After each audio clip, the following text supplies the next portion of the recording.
Welcome! In front of me I have OnePlus Watch 3 and I'm gonna show you how to add a workout to the workout menu on this watch. First we need to wake up the screen on our watch, and you can do it by pressing any of the buttons.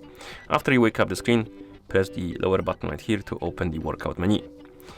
Now, as you can see, here we have the list of workouts we can start, but let's say you want to add another one. To do it, scroll all the way down, tap on the plus button, and here we have different categories. Find the category you want to use. For example, I'm gonna open water sports, and then find the workout you want to add, for example, sailing. And the workout will be added to the workout list, and now you can start it if you want to. You can also remove the workouts by pressing and holding on one to open the edit menu.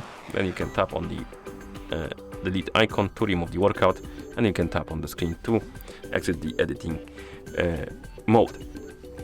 And that's how you add the workout to the workout list on this watch. Thank you for watching. If you found this video helpful, please consider subscribing to our channel and leaving the like on the video.